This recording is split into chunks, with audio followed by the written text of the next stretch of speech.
नमस्कार बच्चों, कैसे हैं आप लोग। मुझे पूरा विश्वास है कि आप लोग बहुत बढ़िया होंगे। तो आइए, मैं रोहित कुमार मौर्य आप सभी का अपने YouTube चैनल जेनियल क्लासेस में स्वागत करता हूं। दोस्तों, आज के टॉपिक में हम आपको बताएंगे गैस समीकरण और आदर्श गैस समीकरण के बारे में, क्योंकि बायल और चार्ल्स के बाद अब यही समीकरण निकल के आता है। तो गैस समीकरण क्या है? वह समीकरण जो गैस की निश्चित मात्रा के लिए दाब, आयतन और ताप में संबंध व्यक्त करता है, वो गैस समीकरण या अवस्था का समीकरण कहलाता है। इसको कैलकुलेट करने के लिए बायल के नियम ने बताया था कि P1 V1 बराबर P2 V डैश। अगर हम V डैश की वैल्यू को कैलकुलेट करें तो P1 V1 बटे P2 का मान निकल के आता है। अगर चार्ल्स के नियम की बात करें, चार्ल्स के नियम में अगर मान लीजिए पहले टेम्परेचर T1 पे वॉल्यूम V डैश से अगर टेम्परेचर T1 से T2 कर दिया जाए तो वॉल्यूम V2 हो जाता है। तो यहाँ से हम V डैश की वैल्यू कैलकुलेट करते हैं तो V2 T1 अपॉन T2, इसको अगर इक्वेशन सेकंड मान लें तो दोनों का कंपैरिजन करा देते हैं तो P1 V1 अपॉन P2 बराबर V2 T1 अपॉन T2 निकल के आता है। जिसको सॉल्व करने पर निकल के आता है P1 V1 अपॉन T बराबर P2 V2 अपॉन T2, जिसको हम कांस्टेंट K के रूप में कैलकुलेट कर देते हैं। तो ये फॉर्मूला हमारा हो जाता है गैस समीकरण का। इसी फॉर्मूले को हम आगे बढ़ाते हैं तो हमें आदर्श गैस समीकरण मिलता है। वो इस प्रकार से मिलता है कि मान लीजिए दाब ताप T पर अगर 1 ग्राम अणु के 1 मोल गैस है जिसका आयतन V है, तो फॉर्मूला हमारा हो जाता है PV अपॉन T बराबर जो कांस्टेंट K होता है उसको गैस स्थिरांक मान लिया जाता है, वो R के बराबर हो जाता है। लेकिन अगर स्मॉल n मोल हो, 1 मोल ना हो के स्मॉल n मोल है, तो फॉर्मूला थोड़ा सा कन्वर्ट हो जाता है PV बराबर nRT, जहाँ n क्या होती है? मोलों की संख्या। मोलों की संख्या को हम जानते हैं ग्राम में भार बटे अणुभार के रूप में कैलकुलेट किया जाता है। इस बेसिस पे हमारा ये फॉर्मूला निकल आता है जिसको हम कहते हैं आदर्श गैस समीकरण। यहाँ R की वैल्यू के लिए ढेर सारा कंफ्यूजन बना होता है। किसी किसी कंपटीशन में R की वैल्यू को ही पूछ लिया जाता है। तो R की 3 वैल्यू होती हैं 0.08206 लीटर वायुमंडल प्रति डिग्री प्रति मोल, या 8.314 न्यूटन की पावर 7 अर्ग प्रति डिग्री प्रति मोल, या 8.314 जूल प्रति डिग्री प्रति मोल। कभी कभी इसको कैलोरी व्यक्त करना होता है तो आप लिख सकते हैं अप्रॉक्स 2 कैलोरी प्रति डिग्री प्रति मोल, इसको भी आप लिख सकते हैं। तो आइए गैस समीकरण और आदर्श गैस समीकरण पे कुछ न्यूमेरिकल देखते हैं, जिस बेसिस से हमारा न्यूमेरिकल का डाउट क्लियर हो जाएगा। तो कैसे इसको अप्लाई करना है आज हम उसको भी सीख लेते हैं उसी बेसिस से, इन दोनों समीकरणों के आधार पे। तो बड़ा ही आसान होता है गैस समीकरण और आदर्श गैस समीकरण पे सवाल लगाना, लेकिन वास्तव में बता दें कि कभी आज तक कोई भी गैस आदर्श गैस मानी नहीं गई है। हम लोग उसको कल्पनावश मान लेते हैं। जैसे मान लीजिए मैंने आपको क्वेश्चन दिया कि कोई गैस है, गैस का 27 डिग्री सेल्सियस पे, गैस का 27 डिग्री सेल्सियस पे दाब 27 डिग्री सेल्सियस और 600 mm पर 1 लीटर आयतन है।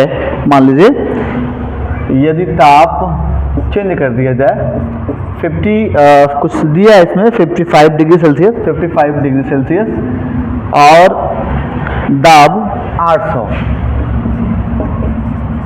मैं कर दिया जाए तो आयतन क्या होगा। मैं आपको बता दूं कि आप जनरली किसी भी टाइप के क्वेश्चन को ले सकते हैं। इस समय जो मैंने क्वेश्चन लिया है वो एक गैसीय नियम से रिलेटेड क्वेश्चन है। तो हम देखते हैं कि यहाँ सवाल को कैसे सॉल्व करें। तो गैस का 27 डिग्री सेल्सियस और 600 मिलीमीटर पर आयतन जो दिया है वो 1 लीटर दिया गया है। 1 लीटर आयतन, और यदि ताप को चेंज कर दिया जाए 55 डिग्री सेल्सियस और दाब 600 मिलीमीटर कर दिया जाए तो आयतन। हमने आपको बताया था कि T1 और T2 को हमें परम ताप में कन्वर्ट करना होता है। तो 27 प्लस 273 यानी ये हो जाएगा 300 केल्विन। इसी प्रकार से अगर T2 की बात करें तो 55 प्लस 273 ये हो जाएगा 538 और 75 यानी 12 हो जाएगा 1 और ये हो जाएगा 328 केल्विन। तो अगर हम फार्मूला अप्लाई करें तो हम अप्लाई कर सकते हैं कि P1 V1 बटे T1 बराबर P2 V2 बटे T2। तो उस बेसिस पे P1 की वैल्यू 600 दी हुई है तो आप 600 का प्रयोग कर लेंगे। V1 की वैल्यू दी गई है 1 लीटर तो 1 लीटर का प्रयोग करेंगे। T1 की वैल्यू 300 केल्विन का प्रयोग करेंगे। P2 की वैल्यू आपको दिया गया है 800 का प्रयोग करेंगे। V2 कैलकुलेट करना है और T2 की वैल्यू आपको दिया है 328। तो आप इस बेसिस से कैलकुलेट कर सकते हैं। 0 0 से 0 0 कट जाता है और अगर आप 2 से डिवाइड करना चाहें तो ये 3 हो जाएगा, ये 4 हो जाएगा और 3 से काटना चाहेंगे तो ये 100 हो जाएगा।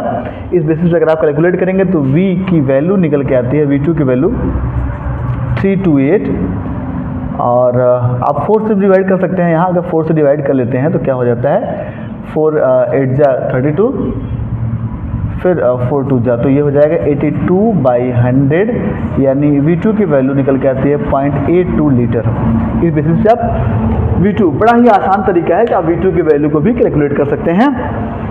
तो इस टाइप के क्वेश्चन आपके न्यूमेरिकल के लिए इसमें आता है, जो गैसीय नियम पे सवाल होते हैं। आइए कुछ क्वेश्चन देखते हैं आदर्श गैस समीकरण पे भी, जो बड़ा ही फॉर्मूला बेस्ड होता है, उसको भी आप बड़ी आसानी से कैलकुलेट कर सकते हैं। तो ऐसे ही लगातार अगर आप हमारे यूट्यूब पे चैनल बने होते हैं तो हम आपको लगातार ढेर सारे फार्मूले बताते हैं, जिस बेसिस पे आप क्वेश्चंस को सॉल्व कर सकते हैं। जैसे एक क्वेश्चन है 27 डिग्री सेल्सियस पर और 27 डिग्री सेल्सियस और एक वायुमंडलीय दाब पर 100 ml गैस का भार, 100 ml गैस का भार, कुछ भार दिया हुआ है 0.1 ग्राम है, तो अणुभार 0.1 ग्राम है तो अणुभार। यहाँ भी देखते हैं हम, हमारे पास T की वैल्यू 27 + 273 यानी 300 दिया हुआ है। तो हम फार्मूला अप्लाई करते हैं PV = nRT। साफ साफ दिख रहा है कि जो यहाँ वैल्यू दी गई है हमें वो लीटर में दी गई है, तो हम लीटर का प्रयोग करेंगे। प्रेशर के लिए दिया गया है 1 वायुमंडल, वॉल्यूम के लिए दिया है 100 ml दिया हुआ है, तो हम ml को लीटर में कन्वर्ट कर सकते हैं या हम उसको डायरेक्टली हल कर सकते हैं। तो हम अगर कन्वर्ट कर लेंगे तो बढ़िया होगा लीटर में। n की वैल्यू होती है ग्राम में भार बटे अणुभार, तो वो वैल्यू 0.1 बटे अणुभार की वैल्यू m। जब हम इसको लीटर वायुमंडल में कन्वर्ट करते हैं तो हम उसकी वैल्यू लेते हैं, r की वैल्यू 0.0821 हमने बताया था आपको, और t की वैल्यू हो जाती है 300। उस बेसिस पर अगर हम सॉल्व करें तो ये हो जाएगा। और जैसे हम m की वैल्यू को इधर ले जाते हैं, 10 से मल्टीप्लाई करते हैं तो ये एग्जैक्ट खत्म हो जाता है। 00 को हम यहाँ मल्टीप्लाई करते हैं तो ये निकल के आता है 8.21 × 3, और उस बेसिस पे अगर 3 1 जा 3, 3 2 जा 6, और 8 3 जा 24 के बेसिस पे लगभग इसका जो मॉलिक्यूलर वेट निकल के आता है वो 24.63 के बेसिस पे निकल के आता है, जो कि बहुत ही आसान है। तो इस बेसिस पे दोस्तों आप किसी भी टाइप के क्वेश्चन जो कि सॉल्व कर सकते हैं, चाहे गैसीय नियम का हो, चाहे आदर्श गैस समीकरण का हो। मुझे पूरा विश्वास है कि आज के इस वीडियो से आपको गैसीय समीकरण और आदर्श गैस समीकरण 100% डाउट क्लियर हो गया होगा। फिर भी अगर आपके मन में कोई विचार हो हमारे वीडियो को लेकर, आप निश्चित कमेंट करें, और लगातार हमारे वीडियो में बने रहें दोस्तों। आपको पर डे किसी न किसी टॉपिक पर हम जानकारी देंगे, जिससे आपके मन में केमिस्ट्री से रिलेटेड जो भी डाउट्स हैं वो परमानेंट क्लियर हो जाएंगे। और अपने दोस्तों को लगातार इस वीडियो को शेयर करें, सब्सक्राइब कराएं। नमस्कार, आपका दिन मंगलमय हो। धन्यवाद।